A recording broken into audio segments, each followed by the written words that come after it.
नमस्कार प्यारे बच्चों, स्वागत है आप सभी का। अब तक हम लोग प्रश्नावली 2.1 का पहला और दूसरा सवाल देख चुके हैं, है ना। इसके बारे में प्रश्न क्रमांक 3 को आज हम लोग देखने वाले हैं।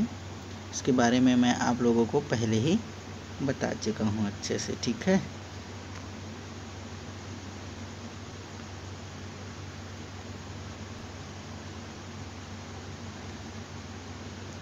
देखिए, ये जो घातांक वाला यूनिट है, इसमें सूत्र का बहुत महत्व है ना। और गणित में तो वैसे सूत्र का हर जगह यूज़ होते रहता है। हर सेक्शन में गणित के आपको सूत्र मिलेगा ही। आ रहा है समझ में? तो इन सब चीज़ों को आपको ज़्यादा जैसे अगर लग रहा है परेशानी, तो आप लोग उसका कुछ न कुछ सॉल्यूशन कीजिए ताकि वो आपको याद रहे, है ना। देखिए, पहला सवाल पर यदि हम लोग प्रश्न क्रमांक 3 के पहला सवाल पर बात करें तो इसमें लिखा है, दोनों पक्षों को हल कर निम्न कथनों की सत्यता की जांच कीजिए। अब देखिए, हमको लेफ्ट साइड दिया है और राइट हैंड साइड में दिया है। हमको दोनों पक्षों को बराबर दिखाना है हल करके, ठीक है, कि दोनों पक्ष आपस में क्या हैं, बराबर हैं। देखें यहाँ पर प्रश्न क्या लिखा है, ऋण 2 की घात में 4 गुणा ऋण 2 की घात में 2। अब आपको पता है जब भी इस तरीके का सवाल आता है तो हम लोग एक सूत्र यूज़ करते हैं, वो है a की घात में m गुणा a की घात में n बराबर a की घात में m धन n। ये सूत्र आप यूज़ करते हैं, समझ में आया ना। तब हम लोग क्या करेंगे, यहाँ पर बिल्कुल वैसा ही कंडीशन है। यहाँ पर a की जगह में ऋण 2 है, अर्थात आधार क्या है, ऋण 2 है। तो हम लोगों को इसको हल करने के लिए क्या करेंगे, ऋण 2 की घात में m धन n, कहने का मतलब यहाँ पर m ये 4 हो गया और n क्या हो गया, ये 2, तो 4 धन 2। तो आंसर कितना हो गया, ऋण 2 की घात में 6। समझ में आया बच्चों? तो इसी तरीके से हम लोगों को ये क्या आया, लेफ्ट हैंड साइड, है ना। लेफ्ट हैंड साइड बराबर ऋण 2 की घात में 6। अब यदि मैं राइट हैंड साइड पर की बात करूं, राइट हैंड साइड की, तो राइट हैंड साइड में क्या दिया है, ऋण 2 की घात में 8 भागित है ऋण 2 की घात में 2। अब ये वाला जो प्रश्न हल होगा वो कौन से मेथड से होगा, a की घात में m भागित a की घात में n। इसका विस्तार क्या होता है, a की घात में m ऋण n, ये हो जाएगा बच्चों। समझ में आया? तो इसका हल क्या हो जाएगा, ऋण 2 की घात में 8 ऋण 2, इसका मतलब ऋण 2 की घात में 6। पहले वाले में हम लोगों का लेफ्ट हैंड साइड में कितना आया था, ऋण 2 की घात 6, और राइट वाले में भी क्या आ रहा है, ऋण 2 की घात 6। इस तरीके से आप लोग कह सकते हैं कि लेफ्ट हैंड साइड बराबर राइट हैंड साइड। समझ में आया? आप लोगों को इसी तरीके से लिखना है, ठीक है। प्रश्न क्रमांक बी को यदि आप देखोगे, तो बी को यदि आप देखते हो तो इसमें क्या लिखा है, बी में ऋण 3 की घात 2 गुणा ऋण 3 की घात ऋण 6 है। देखिए, ऋण 3 की घात ऋण 6 इस तरीके से है ना। ये लेफ्ट साइड है और राइट साइड में दिया है 1/3 की घात 2 और कोष्टक के बाहर में 2। अब देखिए, इसे हल करने के लिए हमको करना क्या पड़ेगा, सबसे पहले ये गुणा में है, दोनों का आधार समान है, और जब आधार समान होगा तो a की घात में m गुणा a की घात में n, इस सूत्र के हिसाब से ये m धन n ये होता है। तो ऋण 3 की घात में क्या हो जाएगा, 2 धन ऋण 6, ये जुड़ जाएगा। अब आपको पता है कि जब भी कोष्टक टूटता है तो क्या होता है, आपस में गुणा होता है। यहाँ दोनों असमान चिन्ह हैं, इसीलिए वो क्या हो जाएगा, 2 ऋण 6। और जब 2 ऋण 6 होगा तो इसका आंसर क्या आएगा बच्चों, ऋण 3 की घात में ऋण 4, है ना।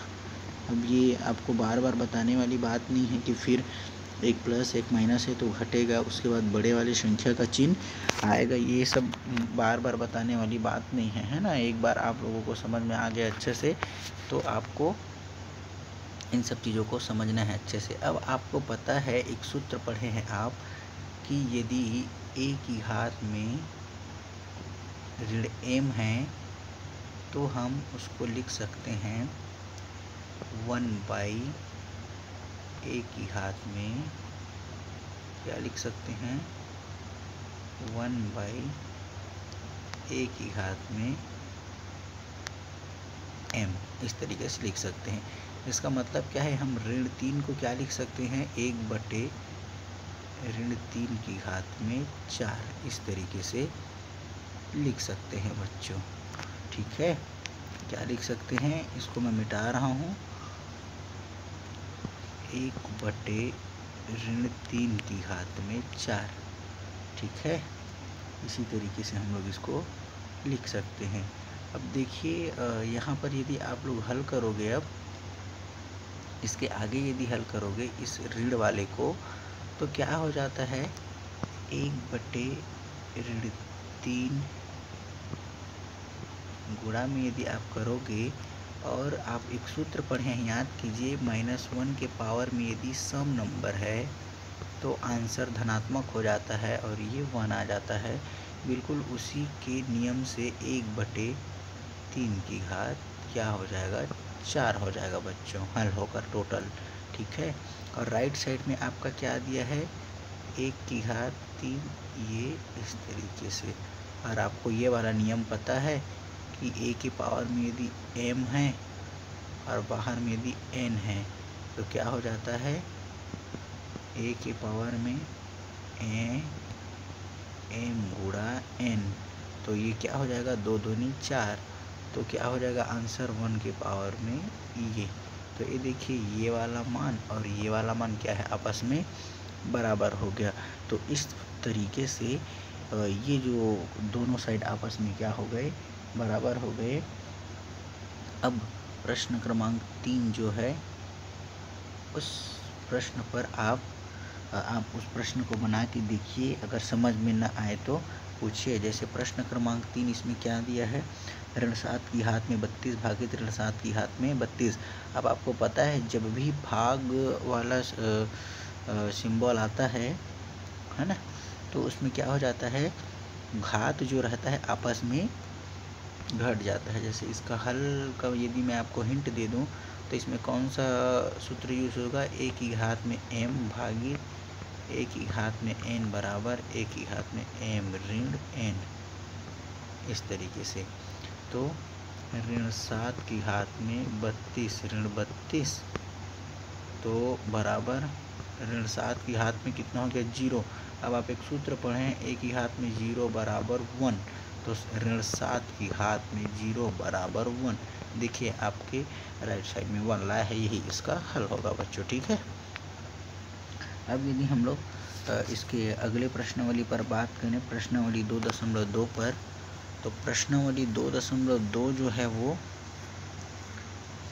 क्या दिया है, ये। इसको हल करने के लिए हमको किसका ज़रूरत पड़ेगा, देखिए ये जो प्रश्न दिया है, मैं इसका एक प्रश्न आपको बता देता हूँ, उसके पश्चात आप उनको बनाओगे, ठीक है। जैसे देखें, 2/7 की घात में 3 है। आपको पता है कि जब भी आप घात को विस्तार करते हो तो उसी संख्या का उतने ही बार क्या होता है, आपस में गुणा। इसका मतलब इसका 2/7 गुणा 2/7 गुणा 2/7, ठीक है। फिर 1/2 का घात लगा है वो 3 बार है, तो 1/2 गुणा 1/2 गुणा 1/2, ठीक है। अब आपको पता है ये 2 को 7 विभाजित नहीं कर सकता, ठीक है। इस 1 को 2, ये पूरा सरलतम रूप है, सरलतम भिन्न है, इससे छोटा नहीं हो सकता।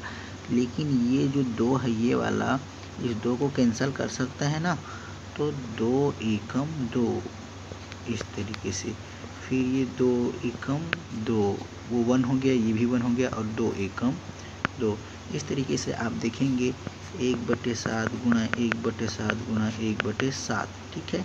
और बटा में क्या हो गया, इधर की यदि बात करो तो 1/1 1/1 1/1 इस तरीके से। तो ये वाला 1 जो आया वो पूरा 1 ही रहेगा। और आंसर में क्या आ जाएगा, ये इसका गुणा करोगे और ये जो हम लोगों के पास आया है इसी का आपस में गुणा हो जाएगा।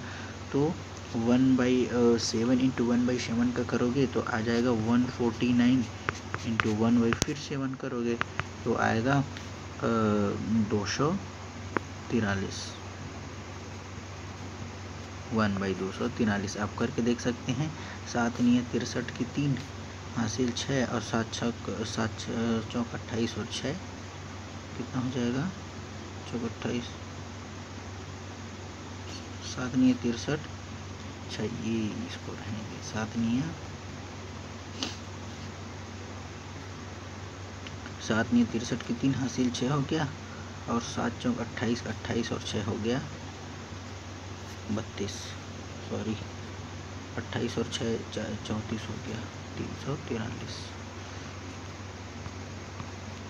इस तरीके से बच्चों समझ में आया।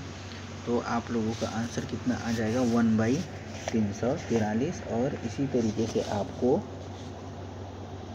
इसके अगले वाला प्रश्न को हल करना है। इसमें अगले वाले प्रश्न में आप क्या करोगे, अगला वाला जो प्रश्न है 4/5, तो उसका विस्तार कर दोगे, ठीक है। 4/5 इस तरीके से 4 लगा है घात तो 4 बार, उसके बाद 5/4 गुणा 5/4 इस तरीके से करोगे। फिर 5 जो है 5 से कैंसिल हो जाएगा और 4 से कैंसिल हो जाएगा। तो फिर आंसर इसका जो भी आएगा आप उसको लिखिएगा, ठीक। और एक सवाल मैं आपको और बता देता हूँ, प्रश्न क्रमांक सी में से सी वाला, उसके पश्चात आप लोग इसमें से ये सवाल को बनाओगे, ठीक। सी देखिए, सी वाले में क्या किया है, -5 की घात में 3 भागित कर दिया है -1/5 के पावर में 2, ठीक। अब देखिए यहाँ पर जब भी ऐसा सवाल आएगा तो आपको करना ये है कि देखिए ये 5 की घात में 3 है, ठीक है। अब आप देखोगे ये जो भाग है ना, भाग, इस भाग को आप किस में बदल दो, गुणा में, इस तरीके से। और जब भाग गुणा में बदल जाएगा तो संख्या आपस में पलट जाता है। जैसे ऋण 1/5 है वो ऋण 5/1 की घात में 2 इस तरीके से हो जाएगा। और जब इस तरीके से आता है मान जो है, तो यदि हर किसी का भी 1 वाला हो, 1 आ जाए तो हम लोग उसको क्या कर देते हैं, छोड़ सकते हैं। तो इसका मान क्या आ जाएगा बच्चों, ऋण 5 की घात में 3 गुणा ऋण 5 की घात में 2। और उस स्थिति में देखिए ये जब गुणा रहता है तो घात आपस में जुड़ जाता है, तो -5 की घात कितना हो जाएगा, 5 हो जाएगा, ठीक है। 3 और 2 5 हो जाएगा। और उस स्थिति में बच्चों 5 का हम लोग 5 बार क्या करेंगे, गुणा करेंगे, ठीक है, कुछ इस तरीके से। तो क्या हो गया, 5 पंचे 25 और ये 5 पंचे 25 और 25 हम हो गया 625। और 625 का गुणा आप करोगे फिर 5 से, तो आपके पास आएगा आंसर, क्या आएगा बच्चों, 5 पंचे 25 की 5 हासिल 2, 5 दूनी 10 और 2 12 की 2 हासिल 1, 5 छक्के 30 और 1 31 आ गया, 3125। अब आप देख रहे हैं इसमें क्या लगा है, ये वाले 5 में ऋण लगा है और घात जो है वो क्या है, 5 लगा है। 5 है वो क्या है, विषम है, और जब विषम रहता है तो मान क्या आता है, ऋणात्मक, इसीलिए इसके सामने में ऋण आ जाएगा। समझ में आया बच्चों। तो आंसर कितना होगा, ऋण 3125। और इस तरीके से हम लोगों का ये जो प्रश्नावली का पहला सवाल वो क्या हो जाता है, कंप्लीट हो जाता है। आप इनके बाकी प्रश्नों को बनाइए, दो जो प्रश्न बच गए उनको। ठीक है, अगले भाग में हम लोग नेक्स्ट वाले पार्ट में पहुँचेंगे, नेक्स्ट क्वेश्चन के बारे में चर्चा करेंगे बच्चों। ठीक है, धन्यवाद।